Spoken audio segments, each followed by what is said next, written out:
आज के समय का बहुत ही चर्चित नाम है धीरज प्रसाद साहू। मैं पर्टिकुलर किसी पार्टी का नाम नहीं लूंगा। जिसे आप यदि गूगल पर सर्च करोगे धीरज प्रसाद साहू तो आपको पूरी उसको डिटेल मिल जाएगी। उन्होंने 12 अगस्त 2022 को एक ट्वीट किया था। वो ट्वीट मैं आपको पढ़कर बताता हूँ। भ्रष्टाचार को लेकर उन्होंने ट्वीट किया था।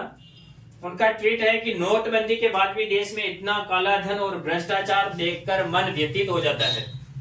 साथियों, ये धीरज प्रसाद साहू जी का 12 अगस्त 2022 का ट्वीट है। उनके अकाउंट से उन्होंने ट्वीट किया था कि नोटबंदी के बाद देश में इतना काला धन और भ्रष्टाचार देखकर मन व्यथित हो जाता है। मेरी तो समझ नहीं आता कि कहां से लोग इतना काला धन जमा कर लेते हैं। अगर देश में भ्रष्टाचार कोई जड़ से खत्म कर सकता है तो वो सिर्फ और सिर्फ एक पार्टी है, और जिस पार्टी का नाम है वो आप खुद सर्च कर लेना। वो उसी पार्टी के सांसद हैं। पिछले कुछ दिनों पहले जब उनके घर पर रेड पड़ी तो उनके घर से इतना केस मिला कि जो अधिकारी गए थे उन्होंने वो केस देखकर उनके हाथ पांव फूल गए, और 3 दिन से नोटों की गिनती जारी है। बार बार मशीन गर्म हो रही है और मशीन नोट गिन नहीं पा रही है, इतना उनके घर से केस मिला है। और सबसे बड़ी बात यह है कि उनके घर से 2000 का एक भी नोट नहीं मिला है। सारे जो नोट है वो 500, 200 और 100 के नोट है। 9 अलमारियों के अंदर उनके वो जो केस 9 अलमारियां मिली है जिनके अंदर ठूस कर रुपए भरे गए हैं।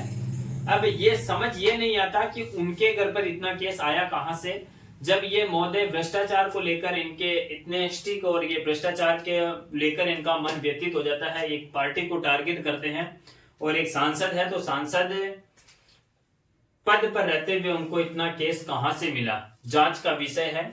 और मैं न किसी पार्टी का और न किसी व्यक्ति विशेष का विरोध करता हूं, न किसी पार्टी और न किसी व्यक्ति विशेष का समर्थन करता हूं, लेकिन इतने बड़े केस और जब भ्रष्टाचार की बात आती है तो उन सब पर कड़ी कार्रवाई होनी चाहिए जो देश की जनता का पैसा लूट कर एक जगह एकत्रित कर लेते हैं, और उन पैसों के बदले जो एक जगह पैसे इकट्ठे हो जाते हैं तो देश की अर्थव्यवस्था डगमगा जाती है। गरीब मेरी सरकार से यह अनुरोध है कि आप पर्टिकुलर एक पार्टी नहीं, उन सभी लोगों पर एक्शन लो जिनके घर पर केस मिलने की आशंका है।